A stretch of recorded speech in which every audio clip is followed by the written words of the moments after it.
Hey, how's everyone doing? Matthew Castanetti here, host of the MCast Podcast, and welcome on to episode 2. Hopefully you guys enjoyed episode 1 with David Cipher and Matthew DiLuigino. We had a great conversation going on local politics in New Jersey, but now we're going to switch up a little bit and head over to the great state of Kentucky, and I got two of the biggest liberty activists known throughout the state in TJ Roberts and Chris Wiest. They're my guests today for this episode. Chris and TJ, how are you guys doing today? Good. Doing well. Thanks for having us on. No, of course. It's always great to have you on. I mean, TJ, I know I've known you, through the Liberty circles back in Young Americans for Liberty, and of course Chris through TJ.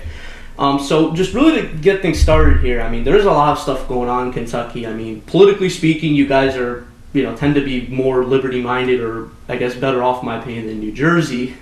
But for some reason, except for the mask mandates, in Kentucky, as of this recording, they finally ended it just today, even though back in New Jersey, they ended it, I want to say on the 28th, at least outside of public schools. But I really wanted to really touch upon, what you guys did during those lockdowns, because I know this was like a year-long ordeal. I mean, essentially ever since the pandemic started. So, just tell me a little bit more about what you guys have been up to the past year regarding Kentucky. Well, I'll let TJ jump in and talk about Easter Sunday. For me, it started a little bit before then. I got a call from one of our state representatives in March of 2020, and she was concerned. She's a Liberty warrior, Savannah Maddox, and she was concerned that they were getting ready to leave. We have a part-time legislature in Kentucky. I don't know about other states, but our legislatures in only January, February, March on some years, January to April, other years, and then they're out the other 8 or 9 months of the year, and they were getting ready to break. And she called me. She's like, "I'm starting to get concerned about what the governor may do." And I wrote her some language. I was concerned too about what the governor may do once the legislature left town. And the governor kind of did what everybody thought he might do when the legislature left town. And that was, started issuing a number of orders, kind of locking everything down, picking and choosing winners and losers, leaving the abortion clinic open, closing down all other elective medical procedures, just all kinds of stuff, right? There was an entire list. And if you looked at it really carefully, what you would find was generally things were more lax for the people that had supported his campaign and were more stringent for the industries that were not as supportive of his campaign. And so it looked kind of, political to me. But as you're probably aware, right, everyone was losing their mind in March and April of 2020 in terms of just this COVID thing. Grandma's going to die. We all got to stay home. Yep. And then Easter Sunday hit, and I'll let TJ tell you about it from his perspective, and then I can talk to you about the phone calls I received that Sunday, which started for me a kind of my involvement. But I'll let TJ tell you about his involvement Easter Sunday. Yeah. So the governor put out an order that banned all mass gatherings, and he later clarified that included church services. Particularly, he indicated that Easter Sunday was also off limits, and that if you went to church on Easter, Kentucky State Police was going to put a flyer on your windshield that will order you to quarantine for 2 weeks, or you will face up to 1 year imprisonment under KRS 39A, which is the emergency statute in Kentucky.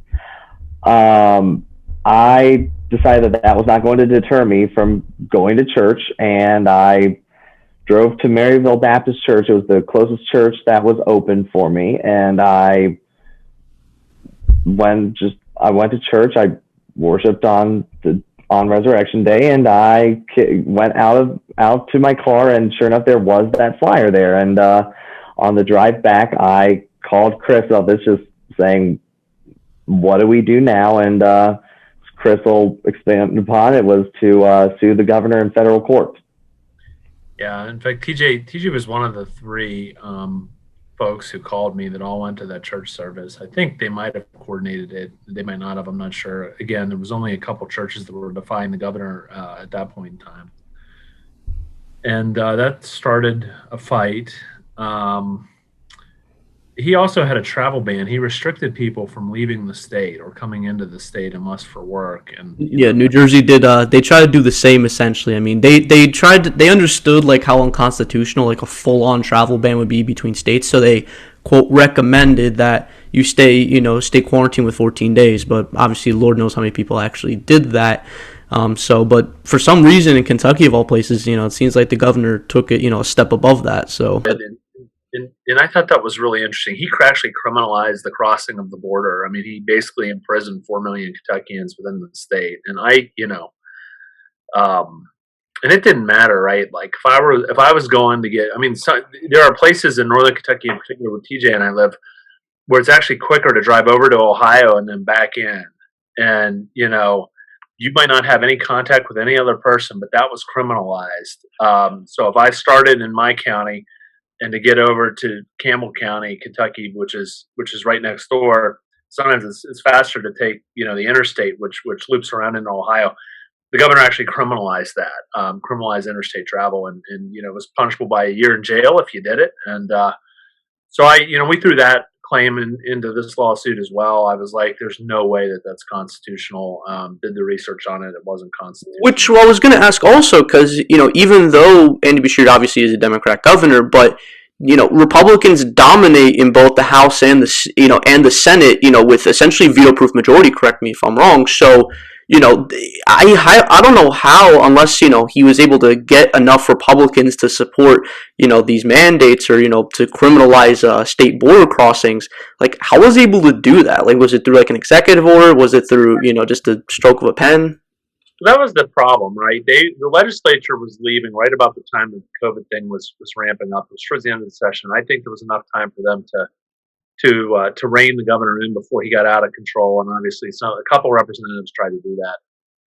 But as it turned out, right, like they left town and they kind of left it to Andy to do what Andy did. And there was an emergency power statute in Kentucky. There still is. It's been changed. It was just changed this last legislative session. But there's an emergency power statute that basically allowed the governor to declare an emergency, determine how long it lasted, determine what the response was, and to do a whole bunch of craziness in response to it, which is what he used to sort of pick and choose the winners and losers, to look at the businesses and to shut down the churches and the travel ban and everything else that he did. So he used executive orders to do all this stuff. He was a prolific user of executive orders, and I knew at the time that our judiciary in the state was very, very liberal. It is very liberal, and knowing that, I knew that the state court wasn't going to be a great option in terms of a long-term benefit. So in the early days of the pandemic, I launched, I think, 2 or 3 federal lawsuits on two or three different things in federal court. The church ban was the first one because I thought it was the most egregious. Yeah, absolutely. And it's interesting, right? Like if you look around, there was other governors that were doing the same thing. Cuomo did it. Newsom did it out in California. I think your governor did it in New Jersey. Yeah, Murphy. Yeah, Murphy did it. Nevada did it, and people started filing these same lawsuits.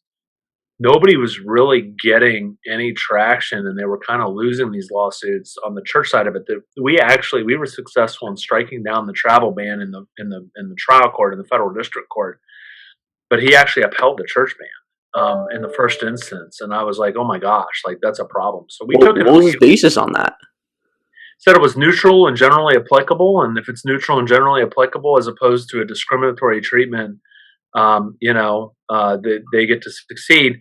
And I said, no, it's not. I mean, if you look at, he had secular exceptions that he was playing games with, and he would say, for the benefit of all doubt, the following are not mass gathering locations, grocery stores because you're transitory, but airports and bus stations, even though you're sitting together for an hour, just like in church, that doesn't really count because eventually you're going to travel, and I'm like, what? Like it's the same fundamental activity. Like no way did that work. And so So we actually took an emergency appeal to the Sixth Circuit Court of Appeals. That's the federal court of appeals right below the Supreme Court. It handles all the federal appeals out of Ohio, Michigan, Tennessee, and Kentucky. And I got a Saturday order on in early May of 2020, published decision, restored in-person church service all over Kentucky, told the governor that he couldn't criminalize it. Kind of a big deal.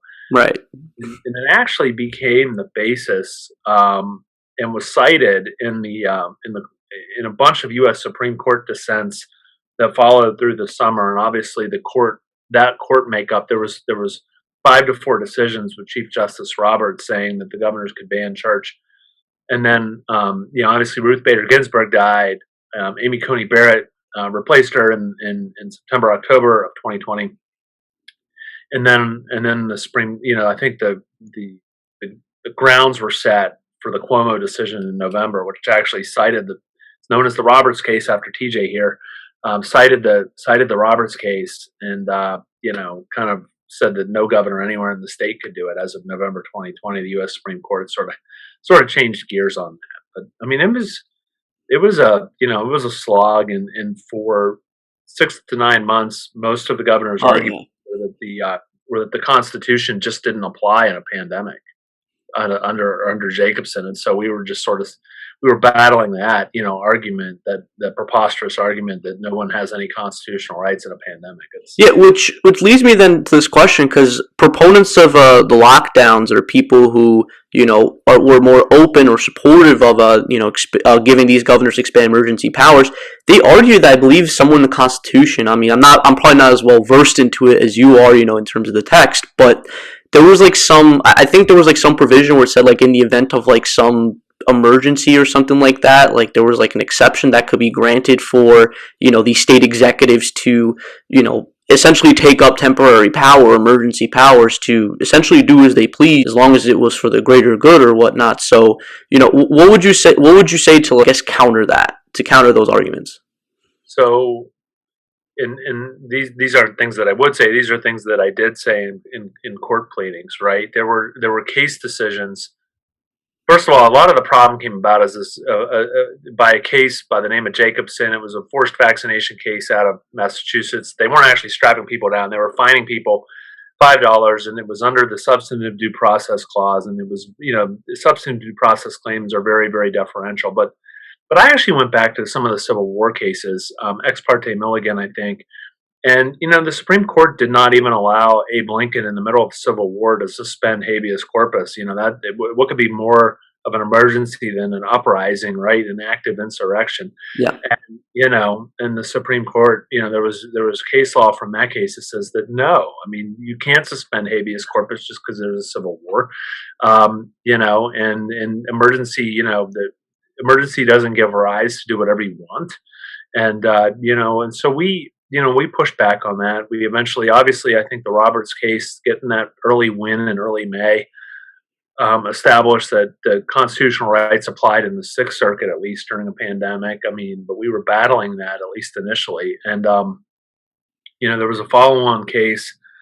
The governor was allowing Black Lives Matter protests at the Capitol, but yet banning people that were protesting his lockdowns. One was necessary in his view, the other was not.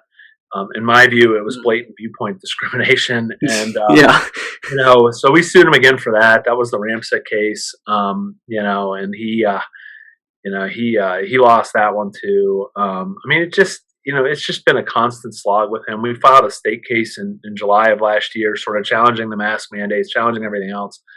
And that one ended up going up to Kentucky Supreme Court, and they said that he had all these crazy powers because the legislature delegated it to him, and then. Legislature came in January and February of this year and took some of those powers back and said, no, you just can't keep doing this as often as you want and as long as you want and everything else. And then he tried to argue that he had implicit state constitutional powers to do whatever he wanted as long as he wanted. And I'm like, you got to be kidding me. And so we sued him again. And yes, abuse of power. Yeah, huge abuse of power. And we sued him again. Just got a fantastic court order, earlier this week, actually. I actually put on expert testimony, finally sort of challenging the science behind the mask mandates and the 6-foot distancing, particularly in light of what's come out in the last 90 days, that this stuff was never really about the droplets. I mean, everybody, if you heard early on, right, it was allegedly all about the droplets. Droplet spread. We need masks because droplets spread. We need 6-foot distance because that's how far droplets project. Science in the last 90 days is it was actually aerosols. It was super, super small. Wasn't droplets. Masks aren't going to solve it. 6 foot's not going to solve it.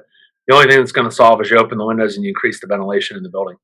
And we had 2 experts that testify to that. And that's all set forth in a 30-page court decision we got this week. It's fantastic. It just undermines all of the science of the lockdowns, or all the science behind the lockdowns. And I felt like that was a pretty big win. I think things are starting to come to a head in the next couple of weeks. It looks like the governor's going to defy that. I know that he says he lifted his mandates, but he really hasn't lifted everything. And he still is enforcing on people that violated while his mandates were in place. He still is enforcing, cases against them. So I suspect there's going to be some fireworks. I'm going to probably end up hold the governor in contempt of court and seeing if I can get the judge to send the sheriff's deputies out to put the governor in handcuffs.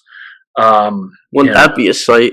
That'll be fun. That'll be fun. So, I think that's where it's headed. I mean, it just, we got a very lawless, arrogant governor in Kentucky. I guess to some degree, most governors are somewhat arrogant, but ours is really arrogant, I think, in part because he believes the Supreme Court of the state's got his back no matter what he does.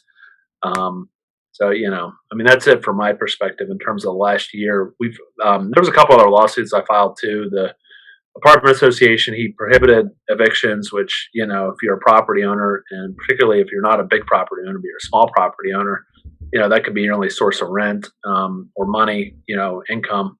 So he banned evictions. There were landlords that were getting the shaft, and then closed down all the schools in November, including the religious schools. And so we filed a lawsuit there. I'm trying to hold him individually liable in that case, jury trial to hold his feet to the fire, which I'm looking forward to. But I think we filed 7 or 8 federal lawsuits, 2 state lawsuits. And we're batting probably 90 to 95% on the win rate. But that's pretty good. That's pretty solid. It's good. We research what we do and we tell people no, even if it makes them mad. We've told people no and it's made them mad. Facts don't care about your feelings, right? Well, the law doesn't care about your feelings either, right? I mean, It's either unconstitutional or it's not. And I've told TJ this because TJ's interning with my law firm this summer. He just finished his first year law school. You make your money deciding what cases to take, and you try and take only the good ones, so you're not spending your time on the dogs. And that's just the economics of the practice. So yeah, no, of course, yeah. TJ, let's get you in on this. That was all really, really good insight. Especially to know the real nitty gritty that you guys had to endure. Due to the abuse of power, that the Kentucky governor displayed. So TJ, I don't know if you wanted to dive more into this, or really, because what I really want to go into was how the legislature handled this again, because the Republicans dominate, with the veto-proof majority, could essentially halt Andy Beshear's, ability, at least on paper, should be able to block whatever Beshear wants to do whenever they want, but oddly enough, it didn't seem like to be the case as far as I'm concerned. Obviously you're in the state, so mind if you give me a little bit more insight into what the legislature did or did not do? Politicians are absolute cowards. They care about only 3 things, which is getting elected, getting reelected, and getting elected to higher office. Amen. When you look at what the legislature did, Savannah Maddox introduced an amendment that would have stopped the lockdowns before they would have happened. House leadership killed it. Senate leadership has said it's never going to happen. Through the governor's lawless leftism, there were major calls to have the governor impeached over this because at a certain point he knew he was violating the Constitution. Open records showed that when he sent Kentucky State Police out to threaten me and my fellow churchgoers with arrest for going to church on Easter Sunday, the chief of KSP told him this is clearly a First Amendment issue, and Beshear essentially said, "I don't care, enforce it anyway." So there was an attitude for that. The Senate Majority Leader, Damon Thayer, was at a Women's Republicans of Central Kentucky meeting and pointed out that impeachment's never going to happen. But after this legislative session, he talked about how, I would have loved to have impeached Andy Beshear. These guys are they're cowards, they're liars. Senate Bill 1, huh? Yeah, constantly doing a 180 on various issues. Right. And you had Senate Bill 1. This was the bill to rein in the governor's powers. They based some of the wording off of Savannah Maddox's Bill Request 130, which would have substantially reined in the governor's powers. There was language, however, in Senate Bill 1 that would have grown the governor's powers in the original drafting of it. It took a massive mobilization of the people to give the legislatures a piece of their mind to actually get something that was even halfway as good as what we were expecting. Senate Bill 1's not perfect, but it does make it to where if the governor's emergency goes on for more than 30 days, the orders automatically expire, or he has to call a special session in order to renew them. It's not perfect. House Bill 1 was another bill that wasn't perfect at first. This bill, when it was originally drafted, would have essentially put the future of Kentucky businesses into the hands of Joe Biden's CDC. But then Adrian Southworth, who I'm sure you're familiar with, put in an amendment in the Senate that made it to where businesses only had to essentially publish a plan showing that they intend to follow the CDC guidance or the state regulations, whichever are least restrictive. Right. And that was actually a good piece of legislation. But you want to talk about legislative cowardice, you have House Bill 360. This was based off of part of BR 130, Savannah Maddox's bill that didn't get it passed into law. But Lynn Beckler was the one who introduced this. This bill made it to where the governor could not revoke the licenses of business owners who disobeyed COVID orders. Right. House leadership killed that bill because they don't want to be defending lawbreakers. Ooh. And there's there's going to be some punishment for that one, to say the least. Huh, what kind of punishment are you implying there, TJ? Try and get them out? I mean, some of them definitely have to go. Chris, if you want to talk a little bit about that as well, because Chris and I have been working on this a little bit. Share, what we have planned for those folks next year. I mean, there'll be some money, there'll be some mail, there'll be some doors, there'll be some primaries. Maybe a couple win at the doors, maybe a little Yale help here and there. But I think we're going to up the ante. We're about to put out a scorecard. And I expect some wailing and gnashing of teeth as a result of that. I think, you lobby, you push, you try and push folks within the legislature to do the right thing. And if they refuse to listen, then I think you have to demonstrate that there's, meaningful consequences that legislators care about. Maybe there'll be a member of leadership or two that gets a primary. I mean, that's the kind of stuff I think we have to do to cause credible sort of, responsiveness in the future from these folks if we're not getting it now, and we're not getting it now. What we're getting now is good old boy club stuff. So. Right. Yeah. So it seems like there's a lot of, what do you call it? Establishment interference, as we'd say, as I would probably call it, essentially. I mean, I don't know how many names, you have been memorizing, or the names of the people who have been essentially, trying to water down or even stop, the legislation that, Maddox and Southworth have proposed to really rein in the governor's powers. What were they doing to do that? How are they able to, whether try to table it or, try to water it down? What's the legislative process behind that? How do they try to do that? And for what? So the first thing that they have is the current legislative rules establishes a committee on committees, which is entirely comprised of leadership. And leadership gets to decide what committees bills are put into, but they've changed the rules this year to make it even more nefarious, to where now they're not even setting up kill committees anymore. If they don't want a bill to pass, under the new legislative rules, they don't even have to refer the bill to a committee.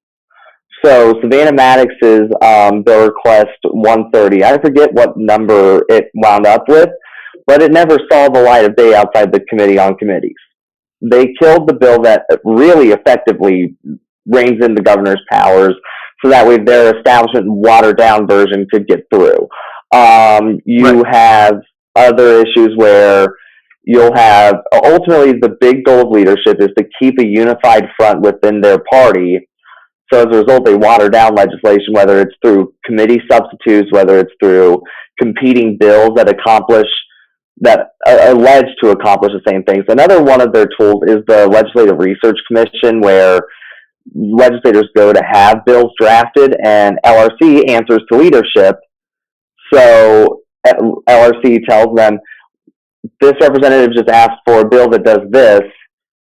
What do you guys want us to do with that? At which point you'll get a bill that barely looks like what you wanted out of it. Those are just some ways with it.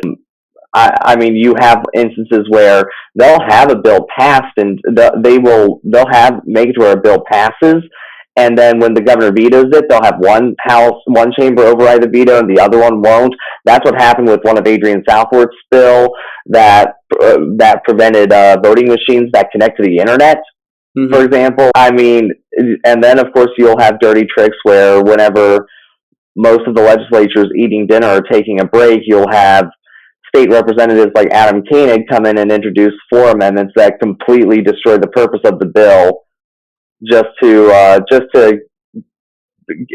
the sake of personal pettiness. I mean, but of course those are all techniques that we get to take advantage of too now. I mean, we use the Senate committee process to get House Bill 1 to be a bill we're supporting. Right. Yeah. And again, I don't know if this was like a completely different thing, but I heard through the grapevine through our, through someone we know well in Kentucky, Autumn Robinson. She always rants to me about how there was like this one, I don't know if it was like a judiciary committee within the Kentucky Legislature, essentially just like a group that was supposed to investigate and impeach Beshear over these powers. And again, like she essentially told me, quote, that like what the head legislator said was like, quote, yeah, Beshear did violate the Kentucky state constitution. He did commit impeachable offenses with, his alleged abuses of power, but we're not going to, it's not going to happen. Like, we're not going to do it anyway. Is that something that you can elaborate on? Because, that seems kind of, bewildering, especially, even if you want to do it politically speaking, that's, that's just crazy. Chris, do you want to handle that one? Yeah, I mean, we've got so many problems, and it all starts and ends with legislative leadership in terms of playing with bills. I mean, I wish we could figure out which of these legislators. I wish there was a provision that required public votes on anyone that's controlling legislation. I mean, that to me would be awesome. Then we would know who's voting for these people. It's common sense. I mean, Massey tried to do that at the federal level with the CARES Act. So. And now we don't know, right? Now we don't know. We don't know who's supporting these guys, and so they all kind of hide behind leadership. In fact, what TJ and I just did, we're putting out a scorecard probably next week. And so every good bill that got killed, we actually are punishing leadership for killing. And I don't think a single member of House and Senate leadership is getting anything better than an F from us in terms of Liberty scores. But we kind of have a big social media following. I expect it's going to just absolutely incense these people. But, if the public is incensed with them and they're drawing primary challenges because of it, then maybe they'll stop, killing our critical pieces of legislation. That's my hope. So yeah, and let's apply this to the impeachment committee. Leadership set up a kill committee to essentially make it to where Andy Beshear would stay in office. I disagree with the idea of having a petition process to formally start an impeachment committee, because the legislative process works as it currently is. And Chris and I both knew this was what was going to happen whenever these guys set up this petition, was that they were going to set it up with the people who have said beforehand they're not going to impeach the governor, no matter what they turned up. They turned up a lot of stuff. The thing that I was talking about, where it just clearly showed that Andy Beshear knew he was violating the Constitution when he did it, that's stuff that they turned up through their investigation, and yet even that wasn't enough for them to say this guy's got to go. And it's part of legislative leadership, the establishment, and the RPK and the Republican Party of Kentucky working together, because RPK views Andy Beshear as a good fundraising tool. So these guys ultimately took this, killed impeachment, and wound up sticking these petitioners with a $45,000 cost bill, which is a violation of your right to petition the government. But I think that Chris is way better situated to handle that part of the discussion. It makes sense to me, though, because you mentioned fundraising tool. I don't know a better way to really draw up support or to really stand for liberty than to, essentially impeach a governor who's, excessively, violated emergency powers, given if proven, and it seems to be the case with Governor Beshear, So, you would think the Republicans would take advantage of that and just be like, yeah, like this is victory for liberty. This is victory for the principles of smaller government that we always preach.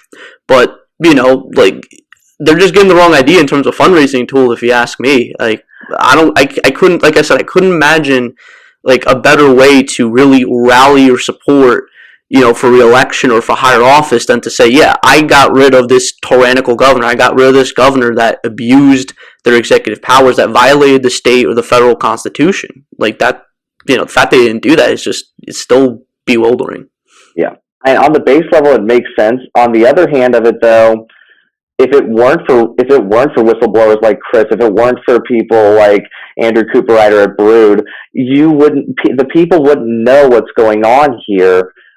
RPK's strategy was actually sound. It would have been sound had they included Chris and Andrew and other people in their equation here. They figured that the best fundraising strategy is the existence of a boogeyman, and they wanted Andy Beshear to be that boogeyman, someone that they are opposing, so that way they can continue to raise money to fight Beshear. But ultimately, they didn't predict that Chris would expose that they're using this to raise money, and ultimately RPK's lost a lot of money for that, and I think they're regretting their decision now, because I think they realize they're in a little bit of trouble right now. Karma. Yeah, and I actually want to touch upon or mention Andrew Cooperrider next, because I met up with you guys a while back when I was visiting Kentucky to see Autumn, at Brood, which again, I know a little bit, but I'd love for you Chris to explain like how Brood essentially came into the political spotlight, and plus I also heard, I forgot the name, but there's kind of like that pro-Beshear counter company or counter coffee company that like rivals with them, and Governor Beshear was getting petty to the point where he was literally taking photos with the owners of this of that coffee company to like spite Brood and all that. So it's literally like a coffee civil war, which is it's kind of funny to me. Like, it's really petty, but let's talk about that. Yeah, so Coop was one of two Kentucky businesses. The governor shut down all indoor dining, period. And, he had capacity restrictions of like 50% capacity throughout most of the pandemic. Right. 33% capacity. But he shut down all indoor dining, towards the end of November of 2020. And there were two restaurants that basically said, up yours, we're going to do it anyways. One was Brood. Brood was actually pretty bold in doing that. The other one was Beans, another restaurant that was pretty brave up in northern Kentucky. The Beans guy actually got charged criminally for operating his restaurants. Andrew, they just sued him for an injunction. I'll tell you about Beans in a minute. They sued Andrew for an injunction, and what I told Andrew at the time was, I said, let's just argue the governor's orders, and we'll argue you're an event facility instead of a restaurant, because you host events there, and the governor's orders are ambiguous, and we'll just make the argument, right? And if a court tells you that you need to comply and you need to stop indoor dining, then we'll stop indoor dining. And so Andrew stayed open for like a week. They served him with an emergency alcohol order as well, to stop all alcohol sales inside. And I told Andrew, I was like, don't mess with the ABC, because there's like serious criminal stuff that's associated with the alcohol stuff that it just isn't worth, they will send you to jail for that, for sure, for operating without the alcohol license. So he did not, he didn't do that in my advice, but he, I'm not going to comply with the stupid, with these stupid orders.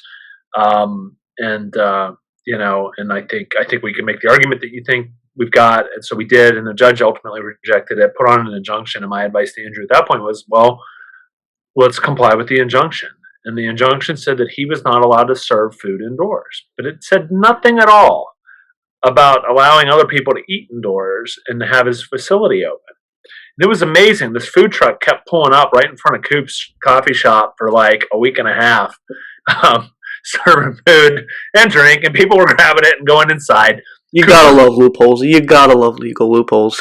That's great. Coop was in full compliance with the order that the court issued.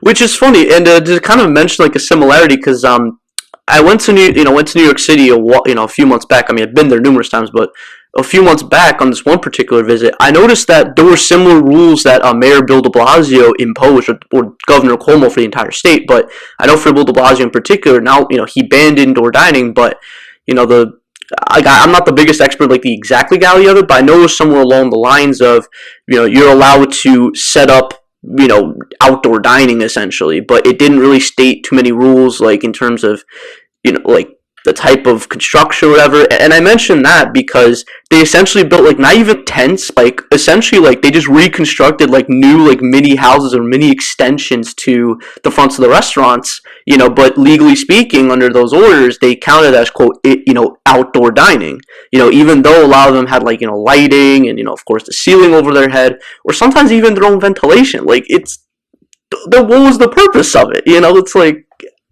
It's like it didn't make sense anymore. It just got ridiculous. So then the news started reporting on Coop, and what he was doing, and they got really mad. And finally they called me up and they're like, "What's it going to take to like get him just to like stop allowing anybody to eat inside?" And I said, if maybe you give him his food license back, maybe he'll comply. And they agreed, and he did, and that was sort of how that went. But they're still trying to take away his alcohol license.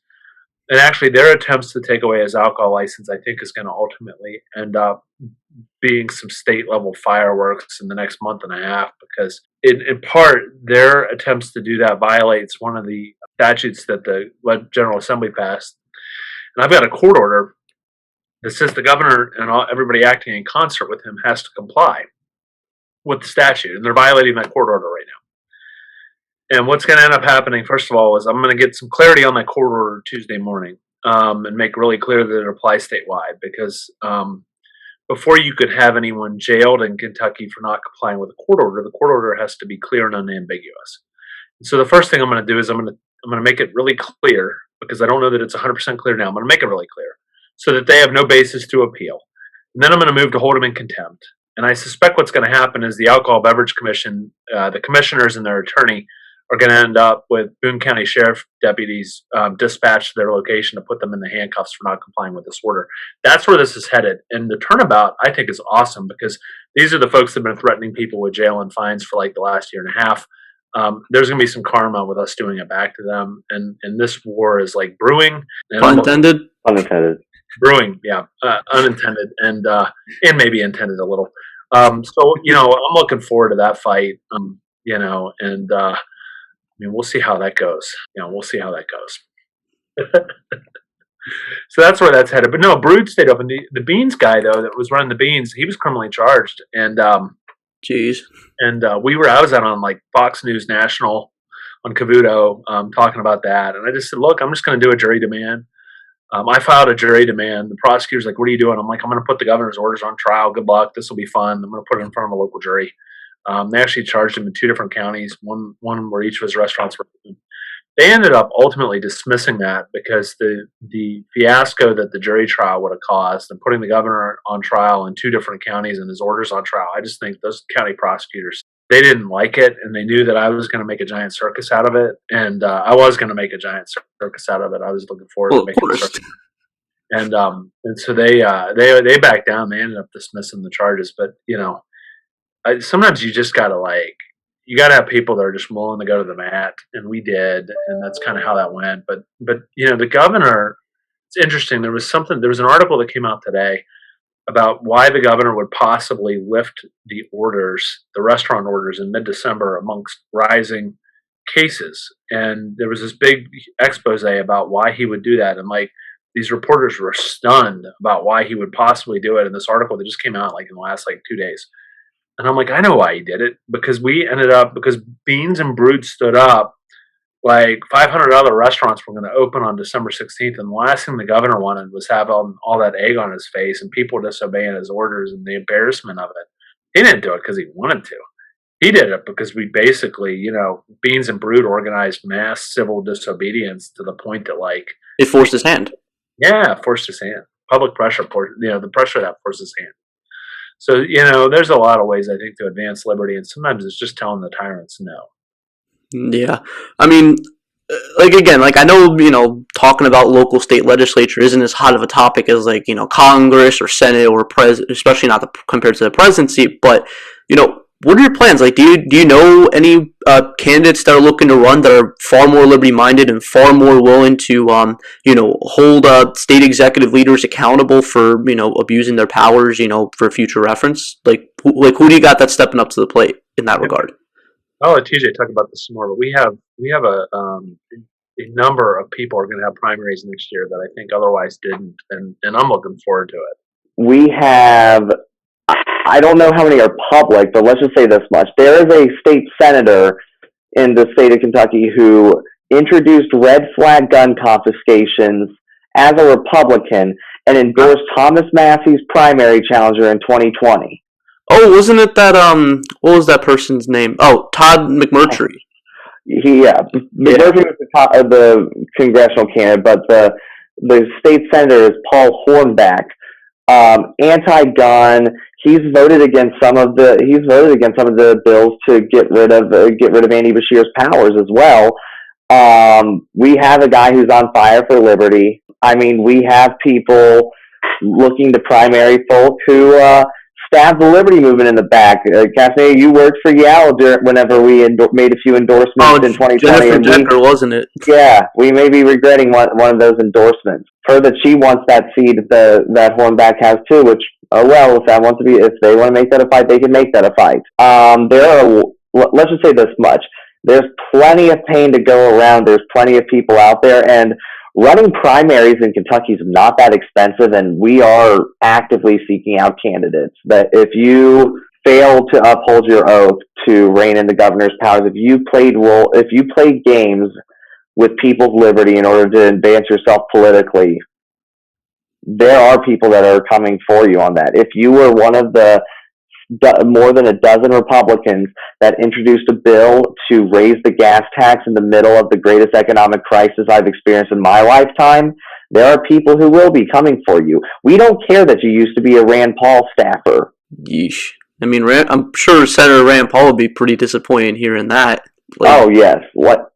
That's the thing that's just unfortunate. And endorsed one of the biggest pro-big government Republicans in the state house. And I know it was a general election, and I know, but I'm a little fired up about that still. Yep. And, we've recruited a primary opponent for her. Actually, this lady was the one that was out recruiting and funding the person that was running against Thomas Massey. And then Rand turned out and endorsed her in the general. I mean, and I can tell you Thomas is a little fired up over that still. I can imagine. He's probably like, what the heck, Rand? Like, do you not know the background behind this lady? Right. Love Rand.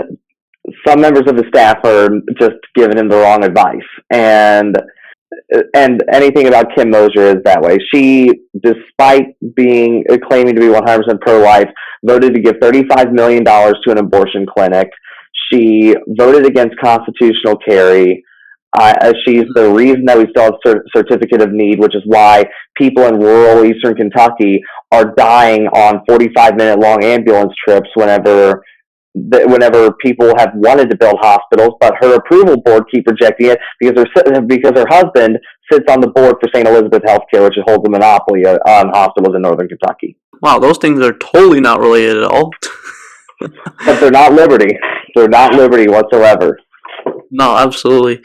And that's just crazy, guys. I mean, to think like there's a lot of good liberty legislators in Kentucky that I've seen. I mean, far more than what unfortunately most people in the Northeast have to experience, bar New Hampshire and maybe some parts of Maine. But there's still a whole fight ahead. Again, I appreciate everything you guys have been doing in the state of Kentucky. I mean, I'm really excited to see who you guys will be endorsing. Maybe in the future I could get one of those, at least one or multiple of those candidates on in future episodes as that happens. But this is just really exciting. I really commend you guys, for the efforts that you've been doing over the past year, because I know COVID has just been, a major hit on all of us. It has really affected us in multiple ways, So again, you guys have really been putting in the work, that most people will just talk about, they say they want to do in social media, but you guys are the ones that are actually going out there to do the work.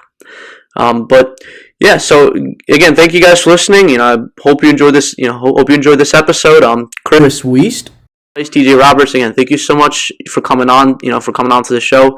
It was a really good conversation. I really learned a lot on what's going on in Kentucky, and that, some ways they're not too far off of Jersey, tyrannically speaking, but there's still work to do for sure. But, be sure to like and subscribe the channel. I also have this audio version on SoundCloud, on Spotify, on iTunes. Make sure to follow me on there as well. I also have, my Instagram, Twitter, all the handles I have are in the description. I also have a link tree, if you want to just hit it all in one page. But again, thanks guys so much for coming on. All right, we'll be talking soon. Oh, Wiest.